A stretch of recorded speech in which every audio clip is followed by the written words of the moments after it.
Welcome back to my channel.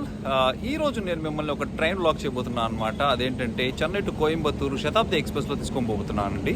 So train ఎలా ఉంటుంది, ఫీచర్లు ఏంటి, సీట్స్ ఎలా ఉంటాయి, ఫుడ్ ఎలా ఉంటుంది, టికెట్ ఏంటి, ఇన్ కేస్ ఇది బడ్జెట్ ఫ్రెండ్లీగా ఉంటుందా లేదా అని డీటెయిల్స్ అన్ని కూడా మీకు వివరించబోతున్నానండి. ఇన్ కేస్ మీరు కనుక మన ఛానల్ ఫస్ట్ టైం చూస్తుంటే సబ్స్క్రైబ్ చేసుకోండి, లైక్ చేయండి, షేర్ చేయండి, కామెంట్ కూడా చేయండి. Let's get to Shatabdi now. Chennai సెంటర్లో ఉన్నా అనమాట. చూడవచ్చు మీరు బోర్డు. చెన్నై సెంటర్లో ఇది అనమాట ప్లాట్ఫాము. శతాబ్ది అయితే కనుక కోయంబత్తూరు వెళ్ళేది ప్లాట్ఫామ్ 2A మీదకి వస్తుందండి. చూడొచ్చు పక్కనే ఇది మన జనశతాబ్ది అనమాట. జనశతాబ్ది విజయవాడ వెళ్తూ ఉంటుంది. రెండు ట్రైన్లు ఆల్మోస్ట్ ఒకే టైంకి స్టార్ట్ అవుతాయని చెప్పుకోవచ్చు. ఇది శతాబ్ది, అది జనశతాబ్ది. వావ్. మీరు ఇంజిన్ నుంచి బోగిల్ని కంప్లీట్ చేయడం, దాని గురించి చాలా వీడియోస్ కూడా ఉంటాయి యూట్యూబ్లో. One of the difficult thing అనమాట అది నిజంగా చెప్పాలంటే. చాలా రిస్క్ ఇది కూడా.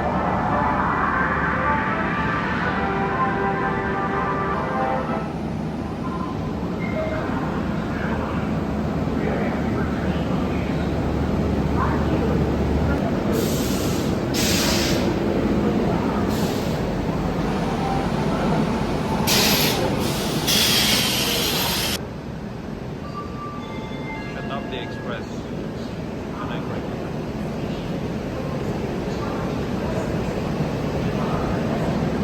ఈ ట్రైన్ అంతా ఎలక్ట్రిక్ ట్రైన్ అండి.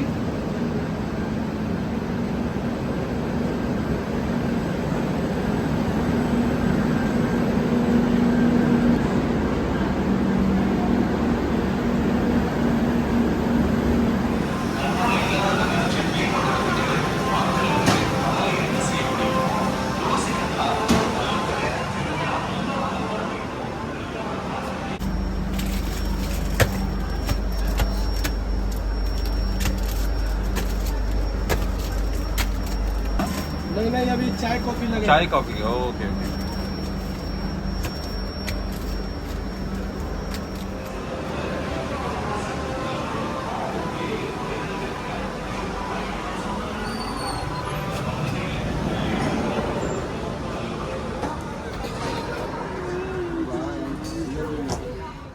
శతాబ్ది ఎక్స్ప్రెస్ చెన్నై నుంచి కోయంబత్తూర్కి 7 hours ట్రావెల్ టైం పడుతుందండి.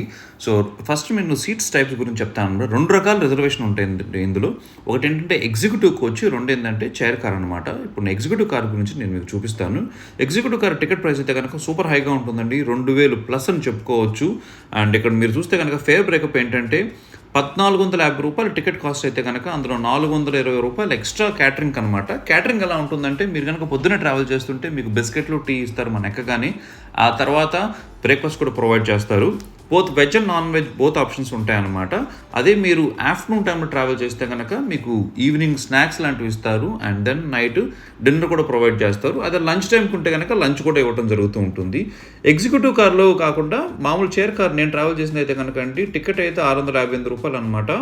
దాంతోపాటు క్యాటరింగ్ చార్జెస్ ఒక 300 మొత్తం కలిపేసేసి 1350 రూపాయల వరకు పే చేశాను అనమాట నేను. అగైన్ వర్తా అని చెప్తే కనుక క్యాటరింగ్కి వర్తని చెప్పుకోవచ్చు అండి. బికాజ్ మనం ప్రతిసారి ఫుడ్ గురించి వరి అవ్వాల్సిన విషయం లేదనమాట. మన డెస్క్ దగ్గరికే వస్తుంది.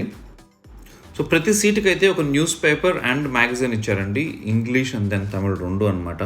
సో మేము ఎక్కిన కంపార్ట్మెంట్ అయితే కనుక చైర్ కార్లో సీటింగ్ అనేది ఇలా ఉంది. రెగ్జిన్ సీట్స్ అనమాట. కొంచెం వెల్ మెయింటైన్డ్ అని చెప్పుకోవచ్చు, కానీ చాలా స్లిప్ అవుతూ ఉన్నాయి. అండ్ సీట్ పోస్చర్ అంతా కూడా చాలా బాగుందని చెప్పుకోవచ్చు అండి. మార్నింగ్ అవటంలో అయితే ట్రైన్లో చాలా దోమలు అయితే ఉన్నాయి.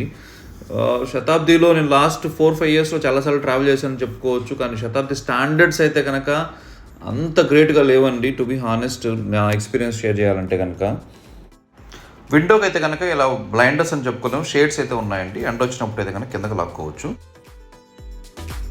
మేము ఎక్కగానే టీ ఆర్ కాఫీ ఇచ్చారనమాట. దాంతోపాటు కొన్ని బిస్కెట్స్ కూడా ఇచ్చారు. మనది రెడీమేడ్ లాగా మిక్స్ చేసుకోవాలి. టీ బ్యాగ్ అన్ను క్రీమ్ ప్యాకెట్ ఉంటుంది, షుగర్ ప్యాకెట్ ఉంటుంది, అవన్నీ కలిపేసేసి ఇలా మిక్స్ చేసుకోవాలి. అండ్ దాని 2 కుకీస్ కూడా ఉన్నాయన్నమాట.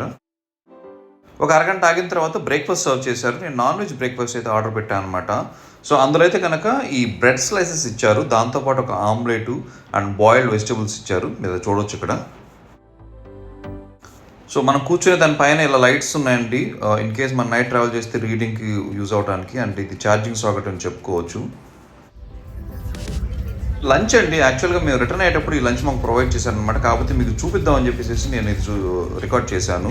సో లంచ్లో అయితే కనుక పప్పు ఇచ్చారు, దాంతోపాటు సపరేట్గా చికెన్ కర్రీ ఇచ్చారు, అండ్ దెన్ స్వీటు పెరుగు కూడా ఇవ్వడం జరిగింది. దాంతోపాటు ఒక రోటీ ముక్కను ఈ రైస్ చిన్న కంటైనర్ కూడా ఇచ్చారనమాట. కంఫర్టబుల్ మీల్ అని చెప్పుకోవచ్చు. నీట్గా ఉంది, టేస్ట్ కూడా బాగానే ఉందండి. నో కంప్లైంట్స్ అనమాట.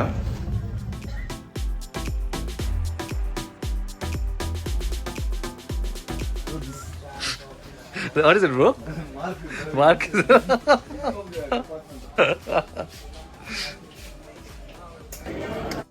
ఎగ్జాక్ట్ 2 o'clock మమ్మల్ని కోయంబత్తూరు జంక్షన్లో దించడం జరిగిందండి. రైట్ ఆన్ టైం అనమాట.